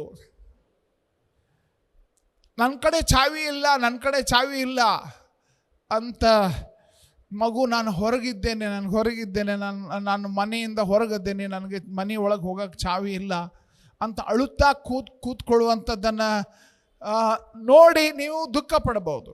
ಆದರೆ ಪ್ರಾರ್ಥನೆ ಅಂತಂದ್ರೆ ಏನು? ಯಾವಾಗ ಆ ಮಗು ನಿನ್ನ ಕಡೆಗೆ ತಿರುಗಿ, ಅಪ್ಪ ನನಗೆ ಸಹಾಯ ಮಾಡು, ಬಾಗಿಲು ತೆರೆಯುವುದಕ್ಕೆ ನನಗೆ ಸಹಾಯ ಮಾಡು. ಆ ಬಾಗಿಲನ್ನು ಒಡೆದು, ಕಿಟಕಿಯನ್ನು ಮುರಿದು ಒಳಗೆ ಹೋಗುವುದಕ್ಕೋಸ್ಕರ ನಾವು ಒಂದು ವೇಳೆ ಪ್ರಯತ್ನ ಮಾಡ್ಬೋದು. ಆದರೆ ಇಲ್ಲಿ ಉದ್ದೇಶಪೂರ್ವಕವಾಗಿ ನಾವು ತಂದೆಯನ್ನು ಕೇಳಿಕೊಳ್ಳುವಾಗ ನಾವು ಸಂಬಂಧವನ್ನು ಬೆಂಬಲಿಸ್ತೇವೆ, ಸಂಬಂಧವನ್ನು ಸ್ಥಾಪಿಸ್ತೇವೆ, ಸಂಬಂಧವನ್ನು ಸುಧಾರಿಸಿಕೊಳ್ತೇವೆ. ಸೊ ನಾವು ವಿಶೇಷವಾಗಿ ಈ ಒಂದು ಮಹತ್ವದ ಕಾರ್ಯ, ನಾವು ದೇವರಿಗೆ ಆ ಬಾಗಿಲನ್ನು ತೆರೆಯುವುದಕ್ಕೆ ಶಕ್ತಿ ಸಾಮರ್ಥ್ಯ ಉಂಟು, ಅದರ ಅವಶ್ಯಕತೆ ಇದೆ ಅನ್ನುವಂಥದ್ದು ಆತನಿಗೆ ಗೊತ್ತಿದೆ. ಆದರೆ ಆತನು ನಮ್ಮಿಂದ ಬಯಸ್ತಾ ಇದ್ದಾನೆ, ನಾವು ಕೇಳಬೇಕು. ಅನುದಿನದ ಆಹಾರವನ್ನು ದಯಪಾಲಿಸು. ನಾವು ಕೇಳ್ತೇವ? ಅನೇಕ ಸಾರಿ ಮಂದಿ ಕೇಳ್ತೇವೆ, ಇವ್ರು ಕೇಳ್ತೇವೆ, ನನಗೆ ಅದು ಬೇಕು, ನನಗಿದು ಬೇಕು. ದುಃಖದ ಸಂಗತಿ ಅಂದರೆ ಕೆಲವೊಂದು ಸೇವೆ ಮಾಡುವಂತಹವರು ಸಹ ಜನರಿಗೆ ನಾವು ಮೊದಲು ದೇವರಿಗೆ ಕೇಳದೆ ಮನುಷ್ಯರಿಗೆ ಮಾತ್ರ ಕೇಳುತ್ತಾ ಬದುಕುವಂಥದ್ದು ಬಹಳ ದುಃಖದ ಸಂಗತಿ. ನಾವು ಕೇಳ್ತೇವ ಅನುದಿನದ ಅವಶ್ಯಕತೆಗಳನ್ನ, ಕರ್ತನೇ ನನಗೆ ಈ ದಿವಸದ ಆಹಾರ ಕೊಡು, ನನಗೆ ಈ ದಿವಸ ಆರೋಗ್ಯ ಕೊಡು, ನನ್ನ ಪ್ರಯಾಣದಲ್ಲಿ ಸುರಕ್ಷತೆಯನ್ನು ಕೊಡು, ನನಗೆ ಮಾರ್ಗದರ್ಶನ ಮಾಡು, ನಾನು ಹೇಗೆ ನಿರ್ಧಾರ ಮಾಡಬೇಕು ನನಗೆ ಗೊತ್ತಾಗ್ತಾ ಇಲ್ಲ, ನನಗೆ ಕಲಿಸು, ನಾನು ಯಾವ ರೀತಿಯಾಗಿ ನಿನ್ನ ಒಂದು ಉದ್ದೇಶ ನೆರವೇರಿಸುವಂಥ ಜೀವಿತ ಜೀವಿಸ್ಬೇಕು ನನಗೆ ಕಲಿಸು ಸ್ವಾಮಿ. ನನ್ನ ಸಂಬಳ ಹೆಚ್ಚಿಸು ಸ್ವಾಮಿ, ನನಗೆ ಇನ್ಕ್ರಿಮೆಂಟ್ ಕೊಡು ಸ್ವಾಮಿ, ನನಗೆ ಪ್ರಮೋಷನ್ ಕೊಡು ಸ್ವಾಮಿ. ನಾವು ಆಫೀಸರ್ಸ್ ಮುಂದೆ ಅಥವಾ ನಮ್ಮ ಸೂಪರ್ವೈಸರ್ ಮುಂದೆ ಅಥವಾ ಮಾಲೀಕರ ಮುಂದೆ ನಾವು ಹೋಗಿ ಕೇಳೋದಕ್ಕಿಂತ ಮೊದಲು ಆ ಎಲ್ಲದರ ದೊಡ್ಡ ಮಾಲೀಕನು, ಯಜಮಾನನು, ಆತನಿಗೆ ನಾವು ಕೇಳದೆ ಮನುಷ್ಯರ ಮುಂದೆ ಕೇಳ್ತೇವೋ? 12ನೇ ವಚನ 14ನೇ ವಚನ ನಾವು ಹೇಗೆ ಪ್ರಾರ್ಥಿಸಬೇಕು? ವಾಕ್ಯ ಹೇಳ್ತದೆ, ನಮಗೆ ತಪ್ಪು ಮಾಡಿದವರನ್ನು ನಾವು ಕ್ಷಮಿಸಿದಂತೆ ನಮ್ಮ ತಪ್ಪುಗಳನ್ನು ಕ್ಷಮಿಸು. 14ನೇ ವಚನ, ನೀವು ಜನರ ತಪ್ಪುಗಳನ್ನು ಕ್ಷಮಿಸಿದರೆ ಪರಲೋಕದಲ್ಲಿರುವ ನಿಮ್ಮ ತಂದೆಯು ನಿಮ್ಮ ತಪ್ಪುಗಳನ್ನು ಕ್ಷಮಿಸೋನು. ಆದರೆ ನೀವು ಜನರ ತಪ್ಪುಗಳನ್ನು ಕ್ಷಮಿಸದೆ ಹೋದರೆ ನಿಮ್ಮ ತಂದೆ ಸಹ ನಿಮ್ಮ ತಪ್ಪುಗಳನ್ನು ಕ್ಷಮಿಸುವುದಿಲ್ಲ. ದೇವರು ನಮ್ಮನ್ನು ಕ್ಷಮಿಸಬೇಕಂತ ಬಯಸುವವರು ಎಷ್ಟು ಜನ ಬಯಸ್ತೀರಿ? ದೇವರು ನಮ್ಮನ್ನು ಕ್ಷಮಿಸಬೇಕು. ವಾವ್, ನಮ್ಮನ್ನು ದೇವರು ಕ್ಷಮಿಸಬೇಕು ಅಂತ ನಾವು ಬಯಸ್ತಾ ಇದ್ದರೆ ನಾವು ಇತರರನ್ನು ಕ್ಷಮಿಸಬೇಕು. ಇದರಲ್ಲಿ ವಿಶೇಷವಾಗಿ ದೇವರ ಸಾನ್ನಿಧ್ಯದಲ್ಲಿ, ಸ್ವಾಮಿ ನಿನ್ನ ಸಾನ್ನಿಧ್ಯದಲ್ಲಿ ನಾನು ಇಂತಿಂಥವರನ್ನು ಕ್ಷಮಿಸ್ತಾ ಇದ್ದೇನೆ, ಹಲ್ಲೆಲೂಯಾ, ನಾನು ಇಂತಿಂಥವರನ್ನು ಕ್ಷಮಿಸ್ತಾ ಇದ್ದೇನೆ, ನಾನು ಅವರು ಮಾಡಿದಂಥ ಈ ತಪ್ಪುಗಳಿಗಾಗಿ ನಾನು ಕ್ಷಮಿಸ್ತಾ ಇದ್ದೇನೆ. ಪೇತ್ರ ಒಂದು ಸಾರಿ ಬಂದು ಪ್ರಶ್ನೆ ಕೇಳ್ತಾನೆ, ನಾನು ಎಷ್ಟು ಸಾರಿ ಕ್ಷಮಿಸಬೇಕು ಅಂತ ನೆನಪಿದೆಯಾ? ಯೇಸು ಸ್ವಾಮಿ ಹೇಳಿದ್ದೇನು? 7 ಸಾರಿನಾ ಅಂತ ಕೇಳ್ತಾನೆ. 7 ಸಾರಿ ಕ್ಷಮಿಸ್ಲಾ ಅಂತ ಯೇಸು ಸ್ವಾಮಿ ಅವನಿಗೆ ಹೇಳಿದ್ದೇನು? 70 ಸಾರಿ. ಅಂದರೆ ಅನ್ಲಿಮಿಟೆಡ್ ಆಫರ್. ಯಾಕೆ? ಇದು ದೇವರ ರಾಜ್ಯದ ತತ್ವ. ಲೋಕದೊಳಗೆ ಏನು ಗೊತ್ತಾ, ನಿನಗೇನು ಮಾಡಿದ್ದಾರಲ್ಲ ಅದಕ್ಕೆ ಸೇಡು ತೀರಿಸ್ಕೊ ಅಂತ ಹೇಳ್ತದೆ. ಅದು ಗಂಡಸ್ತನ. ಪರಲೋಕದಲ್ಲಿ ಅದು ಹೆಂಗಸ್ತನ ಅಥವಾ ಅದು ಬಲಹೀನತೆ. ಅದು ಹೆಂಗಸ್ತನ ಅನ್ಬಾರ್ದು, ನಾನು ಕ್ಷಮಿಸ್ರಿ, ಅದು ಬಲಹೀನತೆ, ಅದು ವೀಕ್ನೆಸ್. ಸೇಡು ತೀರಿಸಿಕೊಳ್ಳುವಂಥದ್ದು, ಅದು ದ್ವೇಷ ಸಾಧಿಸುವಂಥದ್ದು, ಅದು ಬಲಹೀನತೆ. ಅದು ನಿನ್ನನ್ನು ದೇವರ ರಾಜ್ಯಕ್ಕೆ ಅರ್ಹತೆ ಕೊಡುವುದಿಲ್ಲ. ನಿನ್ನನ್ನು ಅನರ್ಹ ಮಾಡ್ತದೆ. ನೀನು ಹೊಂದಿರುವ ಅನ್ಯಾಯ ಬೇಕಾದಷ್ಟು ಇರಬಹುದು, ನಿನಗೆ ಆಗಿರುವ ಅನ್ಯಾಯ ಬೇಕಾದಷ್ಟು ಇರಬಹುದು. ಆದರೆ ಪರಲೋಕ ರಾಜ್ಯದ ತತ್ವದ ಪ್ರಕಾರ 70 ಸಾರಿ ಅಂತಂದರೆ ಅನ್ಲಿಮಿಟೆಡ್ ಆಫರ್. ನಾವು ಕ್ಷಮಿಸುವರಷ್ಟೇ, ನಾವು ಕ್ಷಮಿಸುವರು. ಮತ್ತಾಯ 18ರಲ್ಲಿ ಯೇಸು ಸ್ವಾಮಿ ಒಂದು ಸಾಮ್ಯ ಹೇಳ್ತಾರೆ. ಲಿಮಿಟ್ಲೆಸ್ ಫರ್ಗಿವ್ನೆಸ್ ಅಂದರೆ ಮಿತಿ ಇಲ್ಲದಂಥ ಒಂದು ಕ್ಷಮಾಪಣೆಯಲ್ಲಿ ಯೇಸು ಸ್ವಾಮಿ ಅಲ್ಲಿ ಒಂದು ಸಾಮ್ಯ ಹೇಳ್ತಾರೆ. ನೀವು ಮತ್ತಾಯ 18:21 ಓದುವಾಗ ಅಲ್ಲಿ ಒಬ್ಬ ಅರಸನಿದ್ದಾನೆ. ಅವನಿಗೆ ಅವನ ಸೇವಕನೊಬ್ಬನು ಸಾಲ ಮಾಡಿದ್ದಾನೆ. 10,000 ತಲಾಂತುಗಳ ಸಾಲ ಆಗಿದೆ. ಅದಕ್ಕೆ ಅವನು ಬಂದು ಬೇಡಿಕೊಂಡಾಗ ಅರಸನು ಅವನಿಗೆ ಕ್ಷಮಿಸ್ತಾನೆ. ಆದರೆ 28ನೇ ವಚನದಿಂದ ಓದುವಾಗ ಕ್ಷಮಿಸಲ್ಪಟ್ಟ ಆ ಸೇವಕ ಇನ್ನೊಬ್ಬ ಸೇವಕನು ಅವನ ಕಡೆ 10,000 ಅಲ್ರಿ, ಬಹಳ ಕಡಿಮೆ ಸಾಲ ಮಾಡಿದ್ದಾನೆ. ಅವನು ಸಾಲ ತೀರಿಸುವುದಕ್ಕೆ ಸಾಧ್ಯ ಇಲ್ಲ ಅಂತ ಅವನು ಬಂದು ಕೇಳಿದರೆ ಅವನಿಗೆ ಸೆರೆಮನೆಯೊಳಗೆ ಹಾಕುವಂಥ ಕಾರ್ಯ ಮಾಡ್ತಾನೆ. ರಾಜನಿಗೆ ಅದು ಗೊತ್ತಾಗಿ ಅವನನ್ನು ಜೈಲಿಗೆ ಹಾಕಿ ಬಂಧಿಸಿ ಸಾಲ ತೀರಿಸುವವರೆಗೂ ಬಿಡದೇ ಇರುವಂತಹ ಒಂದು ಘಟನೆಯನ್ನು ಅಲ್ಲಿ ನಾವು ನೋಡ್ತೇವೆ. ಇದು ಪರಲೋಕದ ತತ್ವ. ಅನ್ಯಾಯಕ್ಕೆ ಒಳಗಾಗ್ತೇವಾ? ಎಸ್, ಅನ್ಯಾಯಕ್ಕೆ ಒಳಗಾಗ್ತೇವೆ. ಲೋಕದವರಿಂದ ಅಷ್ಟೇ ಅಲ್ಲ, ವಿಶ್ವಾಸಿಗಳಂತ ಹೇಳುವಂಥವರೂ ಸಹ ಅನ್ಯಾಯ ಮಾಡ್ತಾರೆ.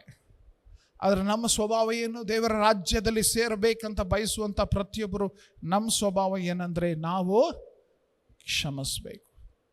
ಅದರಲ್ಲಿ ವಿಶೇಷವಾಗಿ ದೇವರ ಸಾನ್ನಿಧ್ಯದಲ್ಲಿ ಬಂದು ಪ್ರಾರ್ಥಿಸುವಾಗ, ಸ್ವಾಮಿ ನನಗೆ ಇಂಥ ಜನರು ಅನ್ಯಾಯ ಮಾಡಿದ್ದಾರೆ, ನನಗೆ ಈ ರೀತಿಯಾಗಿ ಮನಸ್ಸು ನೋಯಿಸಿದ್ದಾರೆ, ನಾನು ಅವರನ್ನು ಕ್ಷಮಿಸ್ತೇನೆ.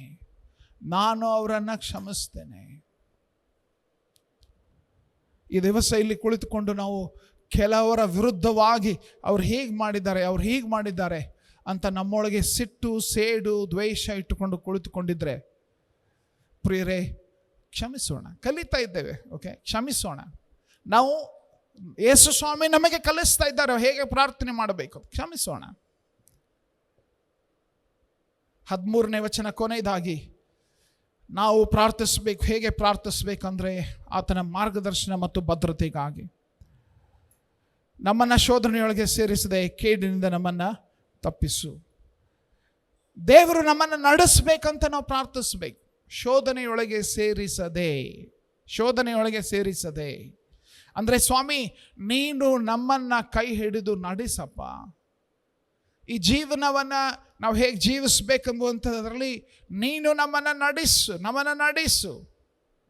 ಶೋಧನೆಯೊಳಗೆ ಸೇರಿಸದೆ ಕೇಡಿನಿಂದ ನಮ್ಮನ್ನು ತಪ್ಪಿಸು ಅಂತ ಹೇಳುವಾಗ ನಾವು ಯೇಸುವಿನ ಸಾನ್ನಿಧ್ಯವನ್ನು, ಆತನ ಆತ್ಮನ ಬಲವನ್ನು ನಾವು ಪ್ರಾರ್ಥಿಸ್ತಾ ಇದ್ದೇವೆ. ಪ್ರತಿ ವಿಷಯದಲ್ಲಿ, ಪ್ರತಿ ಸನ್ನಿವೇಶದಲ್ಲಿ ಶೋಧನೆ ನನಗೆ ಜಯಿಸುವುದಕ್ಕಾಗ್ತಾ ಇಲ್ಲ, ನಾನು ಈ ಸ್ಥಳಕ್ಕೆ ಹೋಗ್ತಾ ಇದ್ದೇನೆ, ನನಗೆ ಅಲ್ಲಿ ಎದುರಾಗುವಂಥ ಶೋಧನೆಗಳನ್ನು ಜಯಿಸುವುದಕ್ಕಾಗ್ತಾ ಇಲ್ಲ, ನನ್ನ ಉದ್ಯೋಗದ ಸ್ಥಳದಲ್ಲಿ, ನನ್ನ ವಿದ್ಯಾಭ್ಯಾಸದ ಸ್ಥಳದಲ್ಲಿ, ನನ್ನ ಮನೆಯಲ್ಲಿ, ನನ್ನ ಕುಟುಂಬದಲ್ಲಿ ನಾನು ಶೋಧನೆಗಳನ್ನು ಎದುರಿಸ್ತಾ ಇದ್ದೇನೆ, ನನಗೆ ನಡೆಸು. ಶೋಧನೆಯೊಳಗೆ ಸೇರಿಸದೆ ಕೇಡಿನಿಂದ ನಮ್ಮನ್ನು ತಪ್ಪಿಸು. ಕೇಡಿನ ವ್ಯಕ್ತಿ, ನಮ್ಮ ವಿರುದ್ಧವಾಗಿ ಕೆಡುಕು ಮಾಡುತ್ತಾ ಇರುವ ವ್ಯಕ್ತಿ, ನಮ್ಮನ್ನು ಹಾಳು ಮಾಡಬೇಕಂತ ನಿರಂತರವಾಗಿ ಪ್ರಯತ್ನಿಸ್ತಾ ಇರುವಂಥ ಆ ವ್ಯಕ್ತಿಯಿಂದ ನಮ್ಮನ್ನು ಕಾಪಾಡು. ಪ್ರಿಯರೇ, ಇಲ್ಲಿ ಕೇಡಿನಿಂದ ತಪ್ಪಿಸು ಎಂಬುದಾಗಿ ಹೇಳುವಾಗ ನಾವು ದೇವರು ನಮಗೆ ಕೊಡುವ ಸರ್ವಾಯುಧಗಳನ್ನು ಧರಿಸಿಕೊಳ್ಳುವಂಥದ್ದು, ನಾವು ಸುರಕ್ಷಿತತೆಗೆ ಹೋಗ್ತೇವೆ. ನಾವು ಯಾವಾಗ ಸರ್ವಾಯುಧಗಳನ್ನು ನಾವು ಧರಿಸಿಕೊಳ್ತೇವೆ, ನಾವು ಸುರಕ್ಷಿತವಾಗ್ತೇವೆ. ಮತ್ತು ನಮ್ಮ ಜೀವಿತದಲ್ಲಿ ಪರಿಶುದ್ಧ ಆತ್ಮನ ಬಲ ಮತ್ತು ದೇವರ ವಾಕ್ಯ ಯಾವಾಗ ನೆಲೆಸ್ತದೆ, ನಾವು ಸುರಕ್ಷಿತವಾಗಿರ್ತೇವೆ. ಸೊ ವಿಶೇಷವಾಗಿ ಪ್ರಾರ್ಥಿಸುವಾಗ ನಮಗಿರುವಂಥ ಒಂದು ದೊಡ್ಡ ಶೋಧನೆ ಏನಂದರೆ, ಅನೇಕ ಸಾರಿ ನಮಗಿರುವ ಒಂದು ಜಿಂಕೆ ಇದೆ. ಓಕೆ, ಅದು ಇಂಫಾಲ ಅಂತ ಹೇಳ್ತಾರೆ. ಇಂಫಾಲ ಅನ್ನುವಂಥ ಜಿಂಕೆ, ನೀವು ಗೂಗಲ್ನಲ್ಲಿ ಅದನ್ನು can you show that image? Impala, IMPALA, impala ಜಾತಿಯ ಒಂದು ಜಿಂಕೆ. ಈ ಜಿಂಕೆಯ ವಿಶೇಷವಾದ ಸಾಮರ್ಥ್ಯ ಏನು ಗೊತ್ತಾ? ಇದು ಜಿಗಿತದೆ. ಹೆಂಗೆ ಜಿಗಿತದೆ ಅಂದರೆ, ಅದು ಜಿಗಿಯುವಾಗ ಒಂದು ವೇಳೆ 10 ಫೀಟ್ನಿಂದ 30 ಫೀಟ್ ಎತ್ತರ ಹರ್ತದೆ. ಓಕೆ, ಅಷ್ಟು ಜಿಗಿಯುವ ಸಾಮರ್ಥ್ಯ ಅದಕ್ಕಿದೆ, ಇಂಫಾಲ ಅನ್ನುವಂಥ ಜಿಂಕೆ. ಬಟ್ ಅದನ್ನು ಬಂಧಿಸಿ ಅದನ್ನು ಸಾಕುವುದಕ್ಕೋಸ್ಕರ ಅಥವಾ ಝೂನಲ್ಲಿ ಅದನ್ನು ಸಾಕುವುದಕ್ಕೋಸ್ಕರ ಪ್ರಯತ್ನ ಮಾಡುವಾಗ ಆ ಇಂಫಾಲ ಜಾತಿಯ ಜಿಂಕೆಯನ್ನು ಹಾಕಿರುವ ಬಂಧನ ಏನಿರ್ತದೆ, ಕೊಠಡಿ ಏನಿರ್ತದಲ್ರಿ, ಅದು ಬರೀ 3 ಫೀಟ್ ಗೋಡೆ ಇರ್ತದೆ. ಅದಕ್ಕೆ ಬರೀ 3 ಫೀಟ್. ಯಾಕೆ ಏನು ಬರೀ 3 ಫೀಟ್ ಇರುವ ಜಿಂಕೆಯ ಈ ಒಂದು ಜಾತಿ, ಇಂಫಾಲ ಜಾತಿಯ ಜಿಂಕೆಗೆ ಬರೀ 3 ಫೀಟ್ನ ಗೋಡೆ ಏಕೆ ಅಂತಂದರೆ, ಪ್ರಾಣಿಶಾಸ್ತ್ರಜ್ಞರು, ವಿಜ್ಞಾನಿಗಳ ಇದೊಂದು ಮಹತ್ವದ ಸತ್ಯ. ಇಂಫಾಲ ಈ ಜಿಂಕೆಗಿರುವಂಥ ಅತ್ಯಂತ ದೊಡ್ಡ ಬಲಹೀನತೆ ಏನು ಗೊತ್ತಾ? ಅದು ಜಿಗಿಯುವಾಗ ಅದಕ್ಕೆ ಆ ಮುಂದೆ ಎಲ್ಲಿ ನನ್ನ ಕಾಲು ನೆಲಕ್ಕೆ ಎಲ್ಲಿ ಹಚ್ತೇನಲ್ಲ, ಅದು ನನಗೆ ಗೊತ್ತಿರಬೇಕು. ನನಗೆ ಆ ಅಡ್ಡ ಗೋಡೆ ನಾನು ದಾಟಿದಾಗ ನಾನು ಎಲ್ಲಿ ಮುಟ್ತೇನೆ ಅದು ನನಗೆ ಕಾಣಿಸ್ತಿರ್ಬೇಕು. ಓಕೆ, ಸೊ ನಾನು 10 ಫೀಟ್ ಹಾರಬಹುದು. ಹಾರುವಾಗ ನನಗೆ 100% ಗೊತ್ತಿದೆ ಅಲ್ಲಿ ನೆಲ ಇದೆ. ಓಕೆ, ಅಲ್ಲಿ ನೆಲ ಇದೆ, ಅದಕ್ಕೆ ನಾನು ಹಾರ್ತೇನೆ. 10 ಫೀಟ್ ಅಲ್ಲ, 30 ಫೀಟ್ ಕೂಡ ಹಾರ್ತೇನೆ ನಾನು. ಯಾಕೆ? ನಾನು ಎಲ್ಲಿ ಇಳಿತೇನೆ, ನನ್ನ ಕಾಲು ಎಲ್ಲಿ ಮುಟ್ತದೆ ನನಗೆ ಗೊತ್ತಿದೆ. ಆದರೆ ಮನುಷ್ಯ ಬುದ್ಧಿವಂತ ಏನು ಕಲ್ತ್ಬಿಟ್ಟ, ಹಿಂಗೆ ಬರೀ 3 ಫೀಟ್ ಗೋಡೆ ಹತ್ತಿದ್ರೆ ಅದು ಕಾಣೋದಿಲ್ಲ. ಏನು ಕಾಣೋದಿಲ್ಲ? ನಾನು ಜಿಗಿದ್ರಲ್ಲಿ ಅದ್ರ ನಂತರ ಏನಿದೆ ಅಂತ ಕಾಣೋದಿಲ್ಲ. ಓಕೆ, ಸೊ ಇದು ಏನು ಮಾಡ್ತದೆ? ಜಿಗಿಯೋದಿಲ್ಲ, ಬಂಧಿಸಿ ಹಾಕಿಟ್ಬಿಡ್ತಾರೆ. ಯಾಕೆ? ಈ ಪ್ರಾಣಿಯ ದೊಡ್ಡ ಬಲಹೀನತೆ ಗೊತ್ತಿದೆ. ನಮ್ಮಲ್ಲಿ ಅನೇಕರ ಪ್ರಾರ್ಥನೆಯ ಜೀವಿತಕ್ಕೆ ಇದೇ ಒಂದು ಸ್ಥಿತಿ. ಏನು ಗೊತ್ತಾ?